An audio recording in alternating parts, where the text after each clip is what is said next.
Em nome do Pai, do Filho e do Espírito Santo. Amém.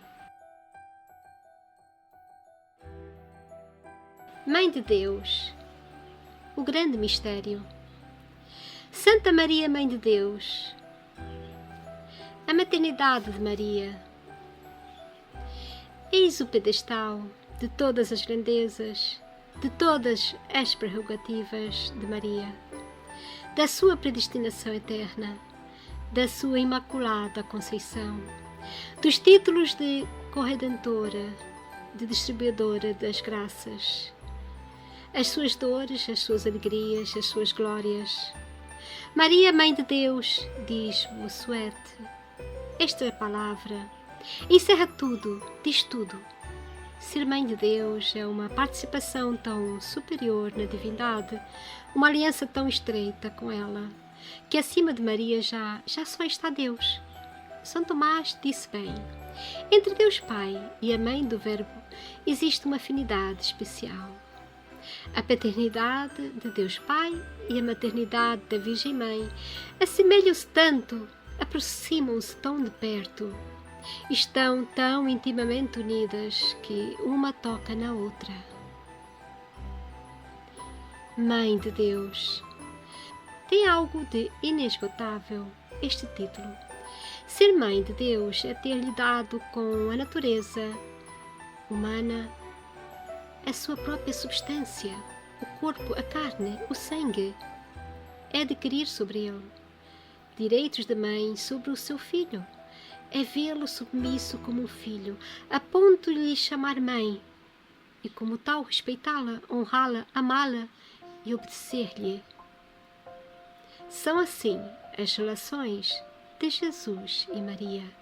O mesmo sangue circulava nele e nela durante os 9 meses que viveu no seu seio. O mesmo sangue para ela e para Jesus. Os corações pulsavam em uníssono. Era o mesmo alento que lhes mantinha a vida. Era assim ainda que o sangue de Maria, matéria do precioso corpo de Jesus, e o leite com que o alimentava e que se transformava na substância do seu filho estavam unidos hipostaticamente ao Verbo eterno. De tudo isto, conclui Santo Agostinho, a carne de Jesus Cristo é a carne de Maria. Ao dar-nos o seu corpo como alimento e o seu sangue precioso como bebida, dá-nos o corpo, o sangue, o leite e a substância da Virgem Maria, transformada na sua própria substância. Mãe de Deus. Sim, porque aquele que é seu filho no tempo é ao mesmo tempo o filho do Pai na eternidade, e isto em unidade de pessoa. A mãe da pessoa do Verbo é, portanto, realmente a Mãe de Deus. Não há dignidade que mais se aproxime da união hipostática das duas naturezas em Jesus que a maternidade divina. E é por isso que os grandes teólogos ensinam que esta maternidade pertence à ordem própria desta união e tem com esta ordem uma relação necessária, disse Soares. E de tal forma que Maria, Mãe de Deus, não poderia estar mais intimamente unida a Deus sem parecer o mesmo Deus, disse São Alberto Magno.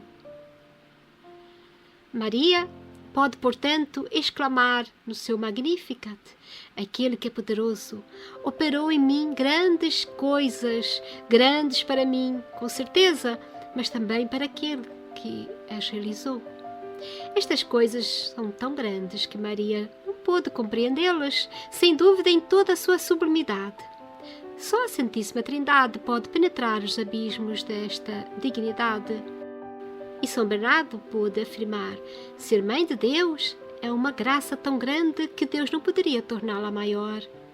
Sim, pode aumentar o mundo e os céus, mas não pode aumentar a dignidade de sua mãe.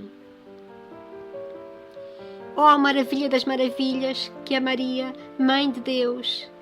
Que Deus tenha gerado Deus está de acordo com a sua natureza divina. É, pois, necessário que assim aconteça para que Deus seja o que é. Mas que uma mulher conceba e dê à luz um Deus, isto é um milagre dos milagres. É o que acreditamos, cantamos e celebramos quando de joelhos repetimos com os séculos o que até na eternidade devemos de repetir. Creio em só Senhor Jesus Cristo, Filho unigênito de Deus, nascido do Pai, antes de todos os séculos, Deus de Deus, luz de luz, Deus verdadeiro de Deus verdadeiro, e que encarnou por obra do Espírito Santo no seio da Virgem Maria e foi feito homem. Isto está no credo da missa. Em nome do Pai, do Filho e do Espírito Santo. Amém.